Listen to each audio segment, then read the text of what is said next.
You love to talk to God, but sometimes I feel it's like hearing from Him is a different story. You are so ready for direction for your life and would love for God's word to be on a billboard for you, if it could be.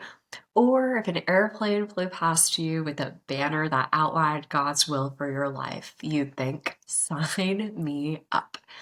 But for real, maybe you have a decision to make or you're at a fork in the road and would love to know what you can do to hear from God and fast, but how?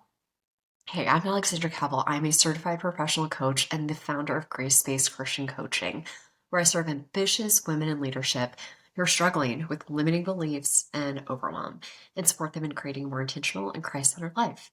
So if this sounds like you're in the right place. Be sure to subscribe if you're not already for more action-oriented tips and wisdom on how to work in life and work grounded by God. Okay, so let's talk. How do you hear from God as a woman in leadership? So, first question, what beliefs might be getting in the way?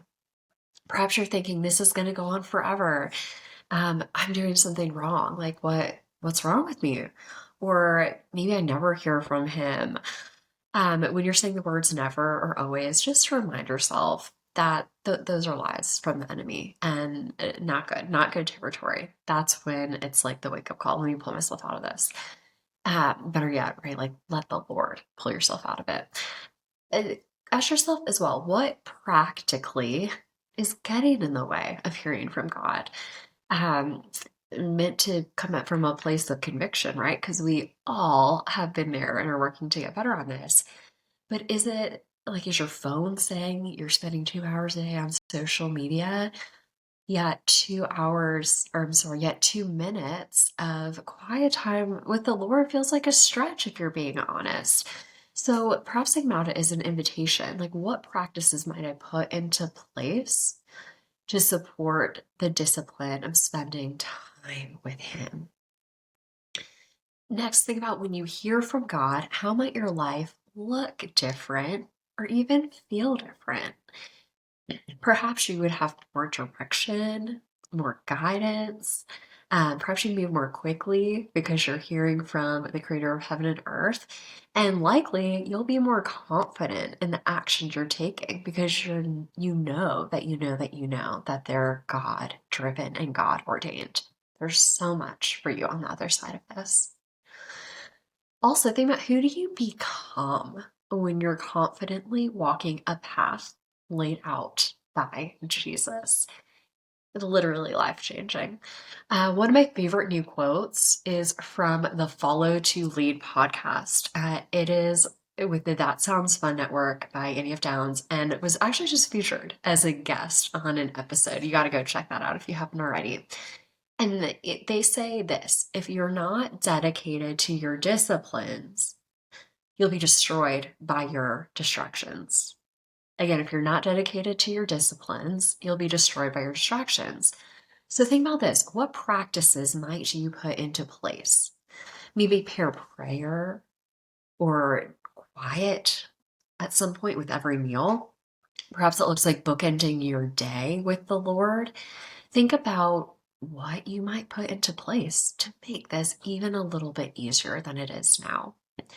And then I also heard it said, it is a discipline, but for some, that can have a negative connotation and feel hard or forced.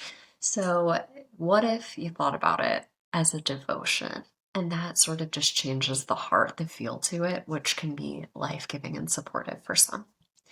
Okay, three real specific tips when you're looking to hear from God. One, go to His Word, right? Like, what does your time in the Word look like? It's really great to have devotionals, podcasts like this, but there is no substitute for God's Word, right? Like, it is sharper than a two-edged sword and it doesn't return void. So, if you want to hear from God, go to His Word that is directly from Him. Nothing like it. Next, think about connecting with a mentor. Maybe someone who's a couple steps ahead, and what maybe feels jumbled up in your own mind could just be so much more simpler for them, and they can support you in dissecting that. And then think about what are the patterns and the themes that are coming up throughout your day? What is the Lord trying to reveal to you? And are you making space to see it or to listen to Him? And the biggest thing, really, if I had to say, you guys, would be to quiet the noise. We live in a distracting, chaotic world. And my encouragement to you is to create space to allow, as Bible teacher Beth Moore says, His voice to be the loudest in your life. Okay, and then we'll end with a couple of quick resources and an exercise for you.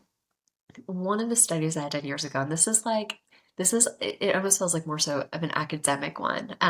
It's called, but it's solid. It's solid. Generations. Love it. It's called Experiencing God, and the author of that is Blackaby.